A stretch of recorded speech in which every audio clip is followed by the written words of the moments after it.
Bună! Aș vrea să vă povestesc experiența mea cu bulimia.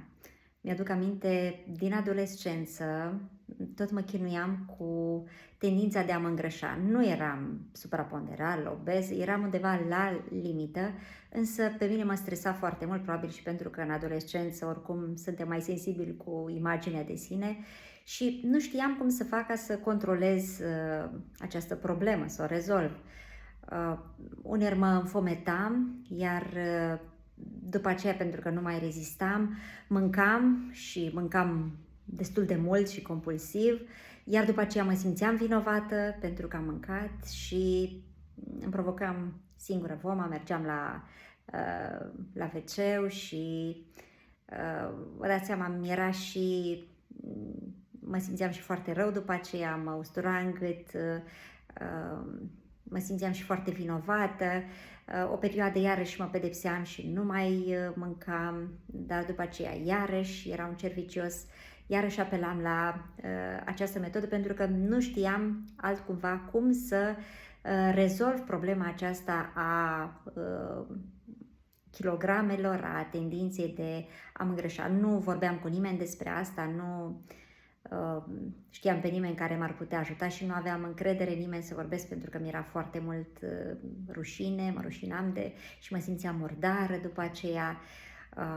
Era și problema adolescenței, cumva erau în mine tot felul de frământări și faptul că eram și fată și mă chinuiam cu kilogramele, era mereu o problemă serioasă pentru mine și știu că m-a afectat foarte, foarte mult acest lucru.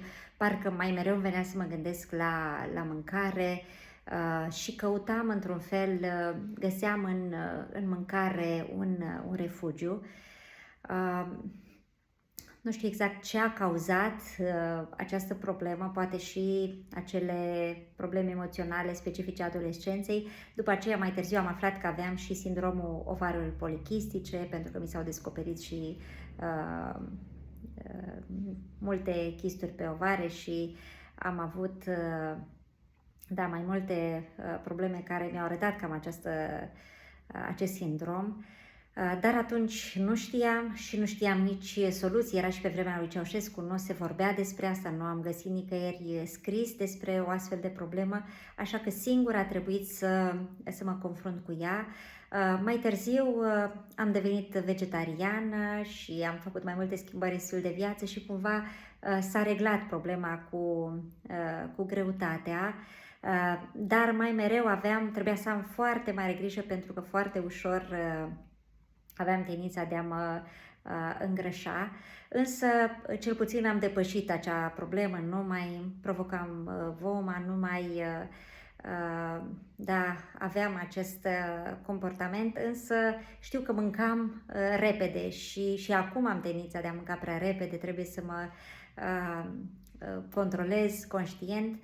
Mai târziu am aflat că femeile cu sindromul ovariu polichistice au mult mai mult risc de binge eating, de comportamente alimentare din acestea nesănătoase, mâncatul compulsiv și acum încerc să-l controlez, să mă educ. Probabil și din cauza rezistenței la insulină a apărut această problemă. Acum, faptul că citesc despre asta și știu că e o metodă disfuncțională de a controla stresul mă ajută. Însă înțeleg pe cei care se confruntă cu această problemă și îmi dau seama că nu este ușor de depășit. E nevoie de multă răbdare cu tine și multă îngăduință ca să poți să depășești. Sper ca experiența mea să ajute pe alții care poate trec pe aici și încă nu au reușit să depășească această problemă.